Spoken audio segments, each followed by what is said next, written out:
नमस्कार साथियों, मैं श्यामू शुक्ला, प्रदेश महासचिव भारतीय किसान यूनियन अराजनैतिक उत्तर प्रदेश। साथियों, आज हम बात करेंगे यातायात माह नवंबर को लेकर के। जैसा कि आप सबको पता है कि यह नवंबर का महीना है और यह प्रशासन और शासन की नज़रों में यह महीना यातायात माह के रूप में जाना जाता है। इस महीने में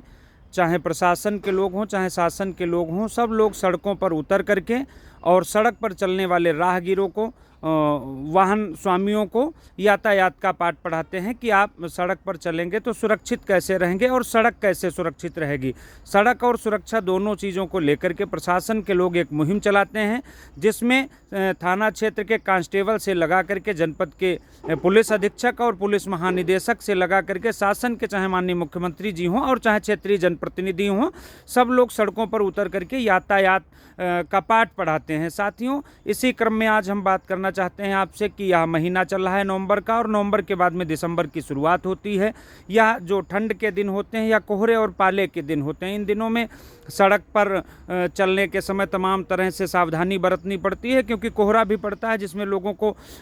दिखाई नहीं पड़ता है, धुंध बहुत ज़्यादा होती है। इस वजह से कैसे सड़क पर चलना है, कहाँ पर किस चीज़ का प्रयोग करना है, भीड़ भाड़ वाली जगह में किस गति में चलना है, दाएं बाएं मुड़ने से पहले कहाँ पर इंडिकेटर देना है। यदि आपका वाहन कोई सड़क पर ख़राब हो जाता है तो उन परिस्थितियों में आप अपने वाहन की और सामने से आने वाले वाहन की कैसे सुरक्षा करेंगे, उसके लिए किस तरह के संकेतक का प्रयोग करेंगे, इन सब चीज़ों का पाठ पढ़ाया जाता है। बाइक पर जो चलने वाले लोग हैं उनको हेलमेट के बारे में बताया जाता है, हेलमेट ज़रूर लगा करके चलें, 3 सवारियां ना चलें, नशे की हालत में ना चलें, इन सब चीज़ों का पाठ पढ़ाया जाता है। हर चौराहे तिराहे नुक्कड़ पर आपने देखा होगा, चाहे यातायात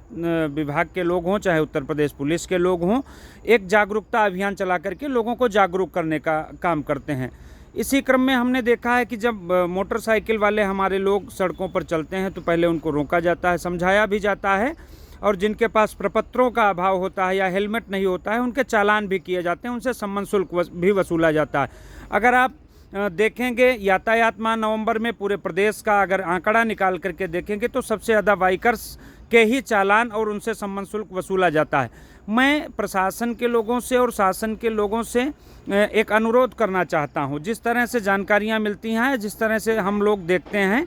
कि मोटरसाइकिल से चलने वाले लोग या 4 व्हीलर से चलने वाले लोग, उनके तो चालान भी किए जाते हैं, सम्मान शुल्क भी वसूला जाता है, यातायात के नियम भी उनको पढ़ाए जाते हैं। लेकिन वहीं दूसरी तरफ सड़कों पर यह नवंबर का महीना है,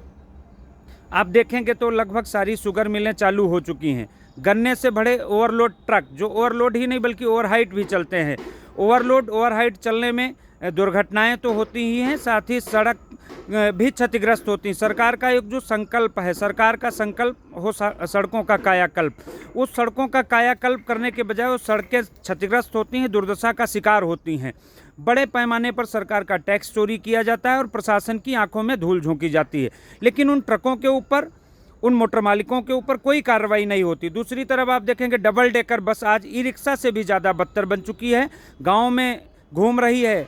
70-80 की स्पीड में फर्राटे भर के चलती है, पैसेंजर असुरक्षित हैं, कहीं आगजनी हो रही है, कहीं हाई टेंशन लाइन से टकरा रही हैं, मोरंग से भरी, गिट्टी से भरी, लकड़ी से भरी ओवरलोड ट्रकें चल रही हैं, खनन की ट्रालियां, खनन के डंपर खुलेआम फर्राटे भर रहे हैं, लेकिन उनके ऊपर कोई कार्रवाई नहीं होती। कार्रवाई के नाम पर, नियम कानून के नाम पर, पाठ पढ़ाने के नाम पर सबसे ज़्यादा बाइकर्स के ऊपर या 4 व्हीलर्स के ऊपर कार्रवाई होती है। मेरा सरकार से और प्रशासन से अनुरोध है कि यदि आप लोग वाकई सरकार की मंशा के अनुरूप काम करना चाहते हैं तो सड़क पर चलने वाला चाहे एक मोटरसाइकिल वाला हो और चाहे एक डबल डेकर बस वाला हो, अगर आप उस कानून को धरातल पर लागू करना चाहते हैं तो डबल डेकर बस, गन्ने और मोरंग से भरी ओवरलोड ट्रकें,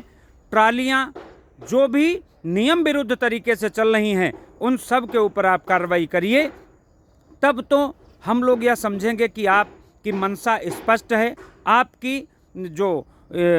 काम करने की एक भावना है वह समान है। अन्यथा हमेशा से यह नीति रही है या व्यवस्था रही है, कमज़ोर लोग सताए गए हैं, लाचार लोग सताए गए हैं, कमज़ोरों को नियम कानून के पाठ पढ़ाए गए हैं, और जो ताकतवर लोग हैं वो हमेशा फर्राटे भरते रहे। साथ ही साथ हमारे जो मोटरसाइकिल चालक हैं, जो हमारे किसान साथी हैं, ट्रैक्टर चालक हैं, उनसे भी मैं अनुरोध करना चाहता हूं कि अगर आप लोग सड़क पर चलते हैं तो अपने अपने वाहनों के insurance, driving licence, registration, helmet इत्यादि का प्रयोग कीजिए, ज़रूर बनवाइए और नशे की हालत में सफ़र बिल्कुल ना कीजिए। साथ ही साथ प्रशासन के लोगों से भी अनुरोध है कि आप सब लोग एक समान कार्रवाई करके सरकार की मंशा को धरातल पर लागू कराने का काम कीजिए। और किसी भी बाइकर्स के साथ में तमाम जगह से ऐसी भी सूचनाएं प्राप्त हुई हैं कि मोटरसाइकिल के जो चालक हैं उनके साथ में पुलिस प्रशासन के लोग अभद्रता करते हैं। मेरा अनुरोध है किसी भी वाहन चालक के साथ में, किसी भी ड्राइवर के साथ में, किसी भी वाहन स्वामी के साथ में कोई अभद्रता होने न पाए और सरकार की मंशा धरातल पर लागू हो। इन्हीं शब्दों के साथ जय हिंद, जय भारत, जय जवान, जय किसान, जय हिंदुस्तान, जय संविधान।